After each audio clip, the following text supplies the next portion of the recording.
If you can't identify Hamas, Hezbollah, and the Iranian regime as today's Nazis, it's your moral failing.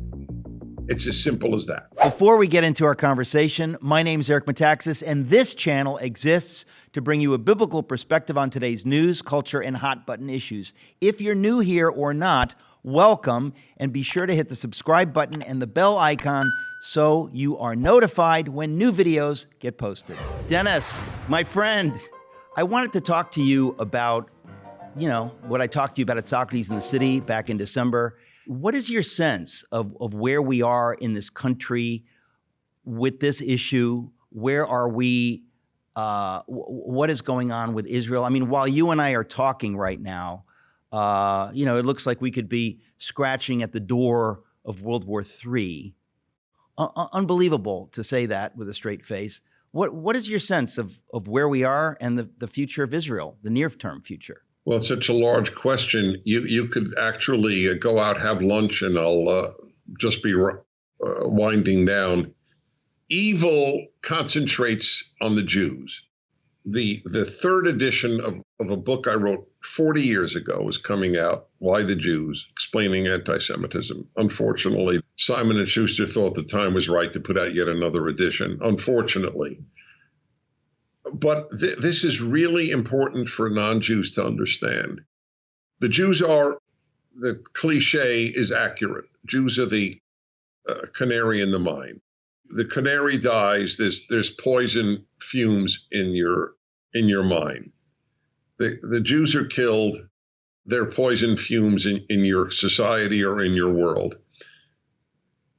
By the way, it's completely independent of any individual Jew. There are some despicable Jews. There are some angelic Jews, like every group on earth. So the issue is divine. The issue isn't Jewish behavior as such.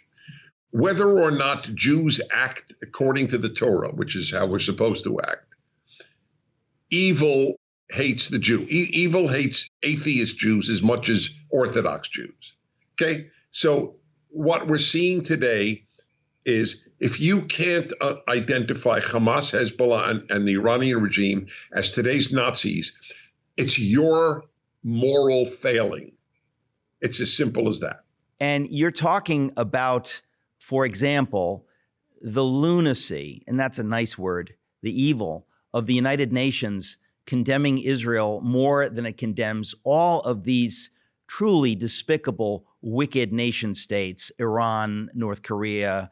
The only explanation for this, and I remember it was Michael Brown years ago. It's got to be in the 90s. He spoke at Yale. I went up to visit, and he was talking about anti-Semitism and how it is everywhere. The white supremacists, the Aryan nationalists hate the Jews. The black nationalists hate the Jews. What is going on? What's going on, obviously, is hatred of the Jews is a hatred of God. It's a hatred of God's people. It is a constant throughout history. And here's the good news. It proves God to me, just as much as, was it to Frederick the Great who said, somebody said, give me proof of God. And he said, the Jews. You could easily say hatred of the Jews. It proves God because there's no other logical explanation for the hatred from every quarter of the Jews. You are as kindred a spirit to me as any human that I know. I mean, that, for whatever it means, is a very big compliment. You so get it, and so most people don't get it. I would say that most Jews don't get it. Most Jews are baffled. But you'll love this. In light of what you said, you will love this. Are you ready? So the Talmud, which is as large as the Encyclopedia Britannica, it is the second holiest work in Judaism after the Bible. It's in Aramaic. It's about 1,800 years old. And it's mostly law, but it's a lot of philosophy and theology. So the rabbis asked, why are the Jews hated? And you will love this. I know you so well. So this is the answer. And by the way, there's in this gigantic 50-volume work, that there's just like 5 sentences on anti-Semitism because it wasn't complex. And the rabbi said they used a play on Hebrew words. You don't have to know Hebrew to see it's a play. The 2 words are Sinah and Sinai. They sound almost identical, correct? Sinah means hatred. Sinai means Sinai. The Sinah, the hatred, comes from Sinai. Bull markets turn everyone into a stock market genius. Bear markets reveal who truly is. If your portfolio isn't hedged, you're gambling. A single market correction could wipe out years of gains. For nearly a decade, my friends at Noble Gold Investments have helped investors diversify by adding gold to their portfolios. Gold may help you preserve your upside potential and limit your downside risk. Visit noblegoldinvestments.com and learn how easy it is to incorporate gold into your investment strategy. noblegoldinvestments.com. The Jews got the 10 Commandments at Sinai, and the world hates them for introducing this to the world. Just what you were saying now. Well, and listen, as I say, it proves God to me, this irrational hatred. That's right. What is your sense of those who are harshly critical of Israel's response to what is happening over there? I have 2 immediate ones. One is Douglas Murray's great line, is another great non-Jew who gets it about the world, about good and evil. He has a great line that Israel is the only country in the world that is not allowed to win a war. Brilliant line. It's absolutely correct. And ceasefire, ceasefire, ceasefire. Secondly, was the United States, Britain, for example, Canada and others who bombed Germany during the Nazi era, were they the villains? Well, by the way, on Tucker Carlson's show, Churchill was depicted as the villain. There is an inversion of moral thinking that is almost brand new in American history. That the bad is the good and the good is the bad. Churchill is the villain and Hitler was the victim. That is essentially what was being said on Tucker Carlson by a man that Tucker Carlson said is the greatest popular historian in America. I don't remember his name. It's irrelevant. Something has happened, and I don't know what it is. The left has crushed normal moral norms. I think they're part of the villainy because people who think this way generally are college graduates. There are very few things where I really don't know what to say. I can't comprehend these things. You do know what to say. If anybody knows, you do. I just want to let everybody know. I mean, my admiration for you is very profound. You have courage and you have clarity, which is the 2 things that are critical.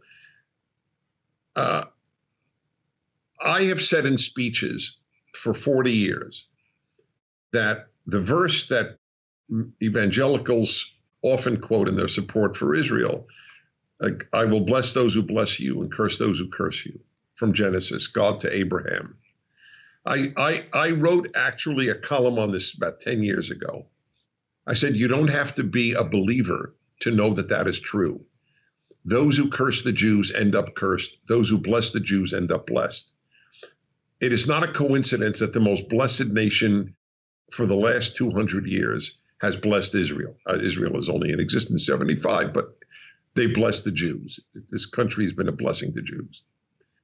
And I always added, always in every speech to Jews and Christians, that should there ever be a day when America abandons the Jews and Israel, it will no longer be blessed. But I think we're seeing it. We're going through bad stuff in the United States at the very same time that its elite is profoundly hostile to the only nation on earth that is targeted for annihilation. There is no example on earth of a country targeted for annihilation except the Jewish country, the only one the size of New Jersey. And people wonder who's right. It is staggering. And I think part of the reason it's important for us to stare into the abyss of the evil of the Nazis and the Holocaust is because it reminds us that evil is real. Anybody who is so naive as to think that somehow we've transcended this, what do you make? How do you make human sense, any kind of rational sense of what happened in Germany under the Nazis. To me, the only antidote to that evil is God. And I'm just kind of amazed at people who can look at that and somehow not come to that conclusion. I don't know. I think that they have to not think about it. That's why your voice is so important. In my book, Why the Jews, these things are addressed constantly. Of the unique nature, there is no other way of explaining it. You know, people say, well, one of the reasons Jews are hated is because they say they're the chosen people. And that is true, by the way. That is one of the reasons. Yeah. But here, you will love this. If you never heard me say this, I know you so well, you will love this. So whenever I say to people, you know, one of the reasons the Jews are hated is because they say they're the chosen people, people go, yeah. Now think about it. Jews are among the tiniest groups on planet Earth. So I often point out the Japanese believe they get the sun before the rest of humanity. That's the land of the rising sun. The sun is on their flag because they get the sun first. Does anybody hate the Japanese for thinking they get the sun first? No. You know what people think? You want to believe you get the sun first? What do I care? The Chinese, the word of China in Chinese means Middle Kingdom. They're the center of the world. That is the Chinese view. Yeah. Anybody hate the Chinese? You want a Chinese? You think you're the center of the world? You're the center of the world. But if the Jews say they're chosen, you know why the Jews are hated for saying they're chosen? Because people believe it. Ooh, that's good. Well, you know why people believe it? Like it. Because it's true. That's right. Yep. Dennis, we have 40 seconds left. Are you sanguine about the prospects of America pulling out of the death spiral in which we currently find ourselves? I'm asked if I'm optimistic or pessimistic, and I'm flattered that you use the word sanguine with me, knowing that I would know what means optimistic. I've asked that all the time, and here is my answer. I have no use for optimism or pessimism. All I care about is, do you fight? Pessimism says don't fight because it'll turn out bad. Optimism says don't fight, it'll turn out good. I have no use for either. If you don't fight, then you have wasted your time on earth. We're singing the same song so dramatically that I find it humorous, as I always do when I talk to you. I mean, you've just said what I say in different words over and over and over. And I flatter myself to think that I agree with you. Dennis, sorry we're out of time. I love you. Thanks for coming on today. I love you.